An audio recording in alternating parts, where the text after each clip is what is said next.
오늘은 사사기 강의 15번째 인생의 비극을 피하려면 이라는 제목으로 하나님의 말씀 증거하도록 하겠습니다. 여러분, 오늘 본문은 기드온과 300 용사의 기적적인 승리 이후에 일어난 사건에 대한 기록입니다. 여러분, 기드온은 여러 명의 아내를 두었고 그 아내들과 첩들로부터 70명의 아들을 낳았습니다. 그 가운데 세겜에 사는 첩에게 얻은 아들이 있었는데, 여러분 지난주에 제가 말씀을 드렸습니다. 아들의 이름이 아비멜렉이었습니다.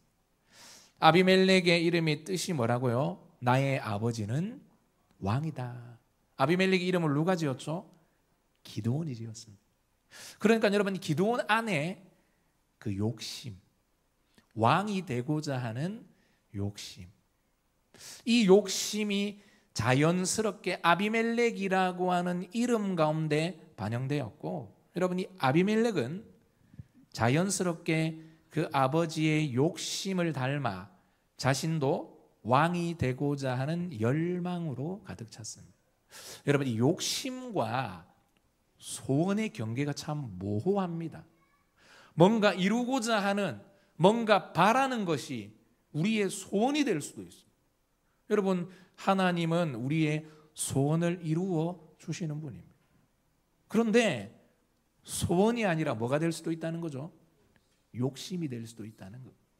하나님의 뜻과 상관없는, 하나님이 원하시는 것과 아무 상관없는 내가 이루고자 하는 그것이 여러분 다양하게 펼쳐질 수 있는데, 여러분 그것이 욕심이 될 수도 있고, 때로는 하나님의 뜻 가운데 있으면 똑같은 것이라 하더라도 뭐가 될 수도 있다는 거죠?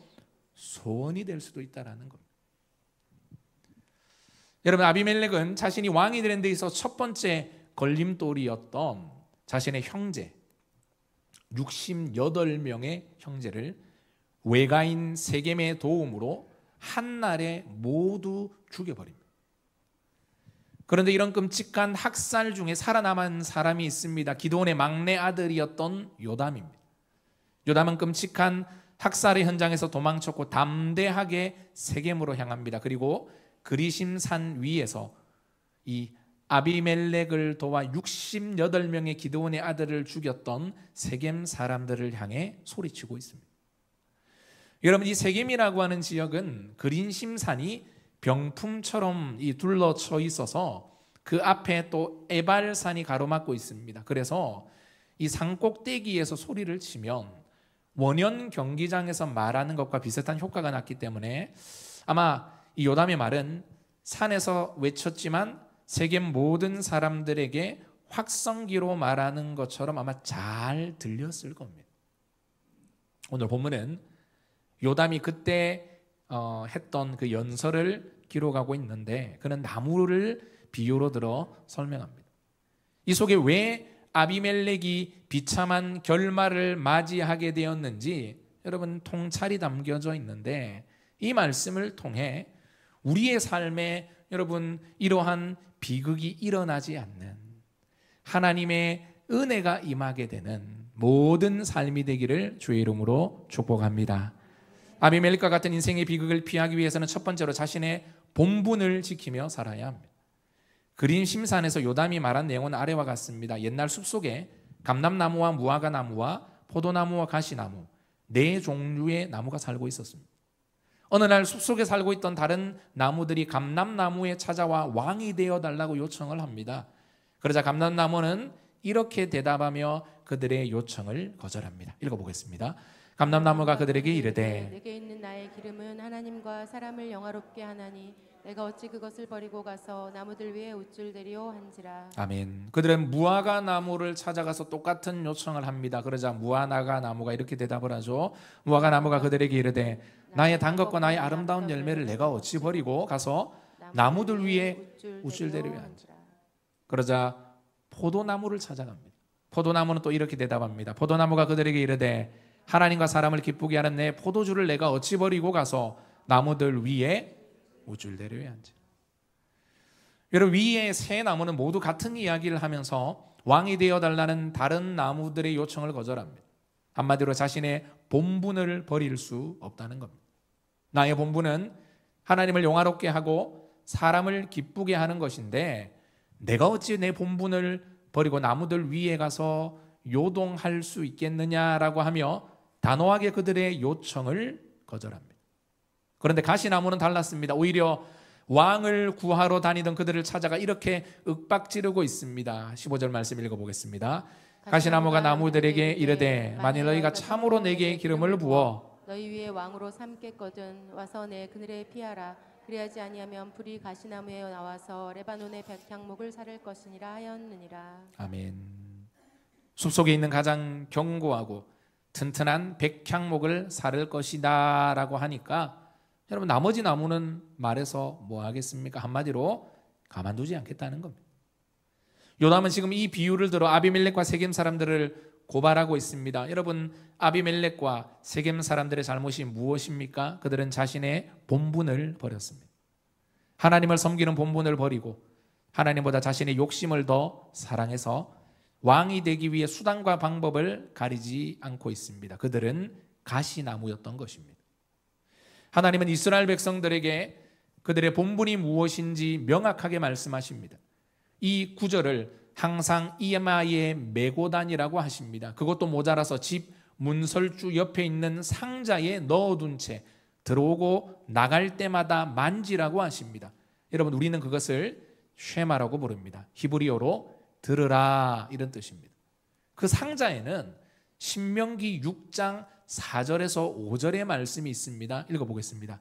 이스라엘아 들으라. 우리 하나님 여호와는 오직 유일한 여호와시니 너는 마음을 다하고 뜻을 다하고 힘을 다하여 내 하나님 여호와를 사랑하라. 이게 쉐마입니다. 들으라. 온 마음을 다해 정성을 다해 하나님을 사랑하라는 겁니다. 이것이 여러분 우리 그리스도인의 본분입니다. 그렇다면 하나님은 왜 우리에게 하나님을 사랑하라고 명령하신 겁니까? 누구를 위해서 그렇게 하시는 겁니까? 여러분 이 명령은 하나님을 위한 것이 아니라 우리 자신을 위한 명령입니다. 하나님은 우리의 사랑을 받지 않아도 아무 부족함이 없는 분이십니다. 왜냐하면 하나님이 사랑 그 자체이시기 때문이죠. 우리가 하나님을 사랑하든 사랑하지 않든 하나님 편에서 달라질 것이 없습니다. 하나님은 우리의 사랑을 필요하지 않는다는 거죠. 그런데 왜 하나님은 우리에게 하나님을 사랑하라고 말씀하셨습니까? 바로 우리 자신을 위해서입니다. 여러분 인간의 마음은 반드시 무엇인가로 가득 차 있어야 합니다. 하나님으로 가득 차 있든지 아니면 다른 것으로 가득 차 있든지 여러분 그 중간은 없더라는 거죠. 여러분 이 물이 있습니다. 물이 담겨져 있는 컵이 있습니다. 우리의 눈에는 물만 보이지만 사실 물이 없는 컵 위에는 공기가 있는 겁니다. 물을 쏟아내면 쏟아낸 만큼 그 공간에 공기가 들어가는 거죠. 그러니까 빈 컵이라고 하는 것은 존재할 수 없는 것입니다. 여러분 마찬가지입니다. 우리의 마음도 중립은 없습니다. 하나님으로 채우든 나 자신과 세상 욕심으로 채우든 둘 중 하나입니다. 다른 선택은 없다는 거죠. 그래서 예수님이 이렇게 말씀하십니다. 더러운 귀신이 사람에게서 나갔을 때에 물 없는 곳으로 다니며 쉬기를 구하되 쉴 것을 얻지 못하고 이르되 보니 내가 나온 내 집으로 돌아가리라 하고 와보니 그 집이 비고 청소되고 수리되었거늘 이에 가서 저보다 더 악한 귀신 7을 데리고 들어가서 거하니 그 사람의 나중 형편이 전보다 더욱 심하게 되었느니라. 이 악한 세대가 또한 이렇게 되리라. 우리의 마음에 중립이 없다는 것. 사랑하는 여러분, 우리의 마음은 하나님으로 채워져야 합니다. 하나님으로 채워지지 않으면 그 속에 여러분 사단이 들어오게 됩니다. 세상 욕심이나 그 밖에 다른 것이 들어와서 우리의 마음을 채웁니다. 그러므로 우리는 마음을 다해 하나님을 사랑해야 합니다. 이것이 바로 이 땅에서 우리가 힘써야 할 본분이라는 거죠. 하지만 아비멜렉과 세겜 사람들은 이 본분을 팽개쳤습니다. 하나님을 팽개친 그들의 마음에 무엇이 들어왔겠습니까? 욕심과 자기 명예입니다.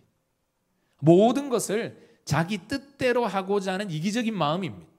여러분 그 결과는 비참했습니다. 아비멜렉과 세겜 사람들과 힘을 합쳐 형제들을 죽이고 이 아비멜렉이 결국 왕이 되었습니다. 그러나 불과 3년도 지나지 않아 세겜 사람들에게 아비멜렉이 배반을 당합니다.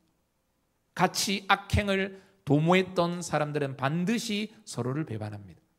하나가 되어 악을 행하던 세겜 사람과 아비멜렉은 이제 서로를 향해 칼을 겨누며 싸우기 시작합니다. 그 결과 많은 세겜 사람들이 죽고 마지막에는요, 아비멜렉도 결국 죽습니다. 망대에서 한 여인이 던진 맷돌에 맞아 두개골이 깨어져 죽어버립니다.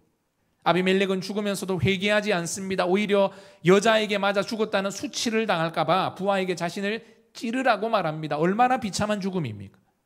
여러분, 성경은 이 모든 비극이 그가 본분을 잊어버리면서 시작되었다고 말합니다.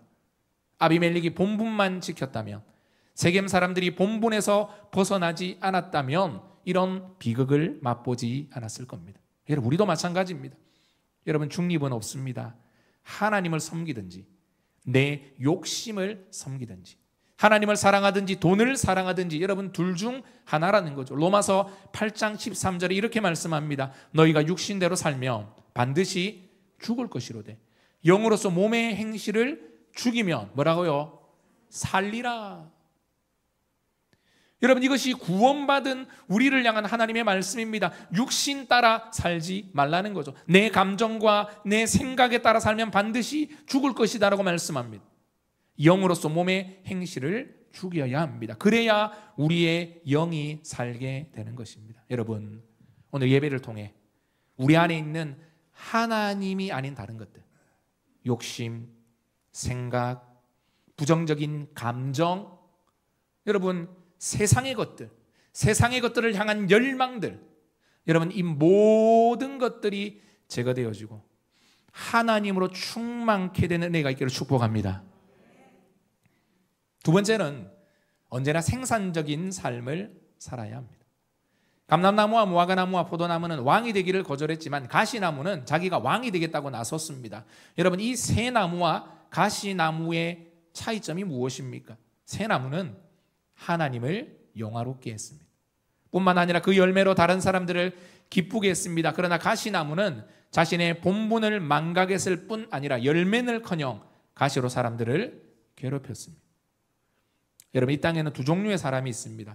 열매 맺는 사람과 다른 사람을 아프게 하는 사람입니다.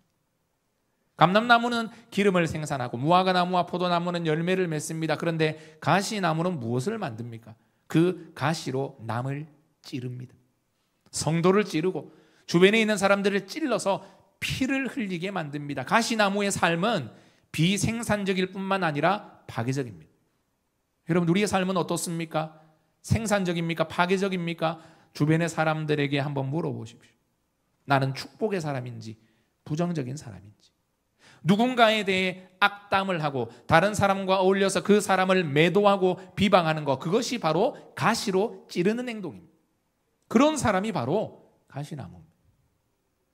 우리는 항상 선한 열매를 맺어야 합니다. 아비멜렉이 형제들을 죽이겠다고 날뛸 때 동참한 세겜 사람들처럼, 여러분 아무리 자기 고향 사람이라 하더라도, 여러분 이제 부산에는 그런 이야기합니다. 우리가 남이가, 경상도 쪽에 우리가 남이가, 그러면요 뭐 잘못해도 넘어가고, 다른 사람 같은 경우에는 뭐라 할 거를 막 모른 척하고, 우리가 남이가 요 한번 하면 그냥 끝나는 겁니다. 아무 생각 없이 가시나무의 생각에 동조하고. 여러분, 세겜 사람들이 아비멜렉이 그런 68명에 대한, 여러분이 기드온이 그 이스라엘을 구원한 사사입니다. 이스라엘 전체가 은혜를 입었던 사람인데 그 아들 68명을 한 자리에서 다 죽이는 일에 동참하더라는 거죠. 우리가 남이가라고 말하는 이 아비멜렉의 한마디에, 그리고 아비멜렉이 왕이 되면 여러분 뭔가 콩고물이 떨어질 거다, 나에게도 이익이 될 것이다 라고 생각을 한 겁니다. 그러면서 아무 생각 없이 그 말에 동참을 합니다. 여러분, 이 부정적인 말을 자주 하는 사람들이 있습니다. 그것을 보고 그냥 받아주거나 동참하거나 팔짱을 끼고 있어서는 안 됩니다. 책망하고 막아서야 합니다. 그리고 위에서 기도해야 합니다. 여러분, 항상 우리는 세우는 말, 살리는 말을 해야 합니다. 그리고 스스로 자문해 보아야 합니다. 나는 사람을 세우는 말을 하는가? 나는 교회를 세우는 말을 하는가? 여러분, 많은 사람들이 입으로 교회를 사랑한다고 말하지만 실제로는 가시로 얼마나 많이 찌르는지 모릅니다. 교회가 이렇게 되어야 한다, 저렇게 되어야 한다, 우리 교회는 이게 문제고 저게 문제다, 그렇게 말하는 이야기를 들어보면 항상 그 속에는 가시가 있습니다. 그래서 교회가 성장하지 못하는 거죠. 그러나 우리 교회는 그런 가시를 가진 사람이 아무도 없습니다. 할렐루야.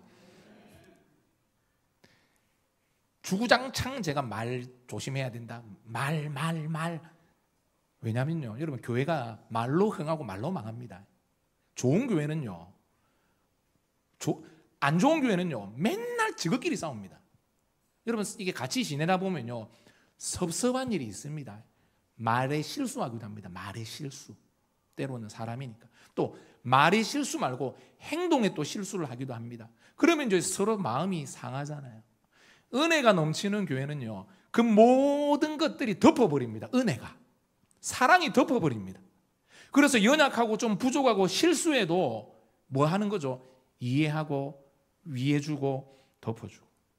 안 되는 교회, 망하는 교회, 곧 있으면 문 닫을 교회, 조그만 거 하나를 가지고 있죠. 그냥 태산같이 부풀려가지고, 그리고 이제 주로 이제 자기와 가까운 사람들을 내 편으로 만듭니다. 있잖아, 내가 무슨 일이 있었는 줄 알아? 이렇게 해가지고 그렇게 했거든. 그럼 이 주변에 사람, 어떻게 사람이 그럴 수 있냐 해가지고 내 주변에 편을 딱 만드는 겁니다. 그러면 이제 이게 한 명과 한 명의 그 어떤 감정 싸움이 아니라 어떻게 되는 거죠? 여러 무리들이 그 일 때문에 서로 다투고 감정 상하게 되는. 여러분, 그런 교회에 누가 오겠습니까? 힘을 모아서 하나 되어 사명 붙들고 하나님의 나라를 확장해야 되는데 늘 안에서 다투고 서로 가시로 찌르고 피를 흘리는데, 여러분, 아무도 오지 않고 결국 문을 닫게 될 것입니다. 아비멜렉은 칼이 아닌 여인이 던진 맷돌에 맞아 비참하게 죽었습니다. 여러분, 누군가의 던진 돌에 맞아 죽는 것은 흔한 일이 아닙니다. 이것은 우연히 일어난 것이 아니라 하나님의 계획된 심판이라는 거죠. 하나님은 이 이야기를 본문에 기록한 이유가 무엇입니까? 그것은 우리를 사랑하기 때문이요, 아비멜렉의 길을 걷지 말라는 겁니다. 감람나무와 무화과나무와 포도나무처럼 하나님께 영광 돌리고 많은 사람들에게 유익을 주라, 이렇게 하나님은 우리에게 오늘 말씀하고 계시더라는 거죠. 마지막으로 우리가 주목해야 할 것은 세겜 상수리 나무 아래라고 하는 장소입니다. 세겜 사람들이 어디에서 만나서 모의를 하고 아비멜렉을 왕으로 추대했느냐? 사사기 9장 6절 읽어보겠습니다. 세겜의 모든 사람과 밀로 모든 족속이 모여서 세겜에 있는 상수리나무 기둥 곁에서 아비멜렉을 왕으로 삼으니라. 여러분, 세겜의 상수리나무라는 장소에 주목해야 할 이유는 이곳에서 이정에 중요한 일이 일어났기 때문입니다. 이 장소가 참 중요한 장소입니다. 어떤 일이 있었느냐? 그날에 여호수아가 세겜에서 백성과 더불어 언약을 맺고 그들을 위하여 율례와 법도를 제정하였더라. 여호수아가 이 모든 말씀을 하나님의 율법책에 기록하고 큰 돌을 가져다가 거기 여호와의 성소 곁에 있는 세겜에 있는 어디에서요? 상수리 나무 아래에 세웠다는 거예요. 여러분, 여호수아는 죽기 전에 이스라엘 백성들로 하여금 세겜의 상수리 나무 안에서 하나님만 섬기도록 다짐을 했습니다. 그런데 바로 그곳에서 세겜 사람들은 자신의 본분을 잊어버리고 형제를 죽인 아비멜렉을 왕으로 추대합니다. 이것을 통해 우리에게 주시는 교훈이 무엇입니까? 장소는 그 자체가 중요하지 않다는 겁니다.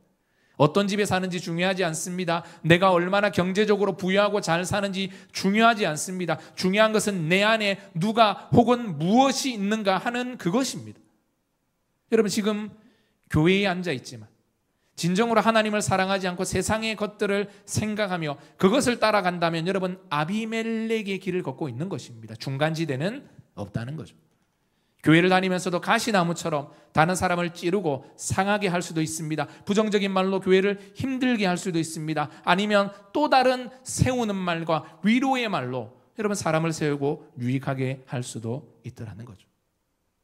말씀을 마무리하겠습니다. 여러분, 우리는 날마다 깨어 있어야 합니다. 순간순간 우리에게 부정적인 생각과 감정을 불어넣는 악한 영들을 대적해야 합니다. 그리고 생산적인 사람이 되어야 합니다.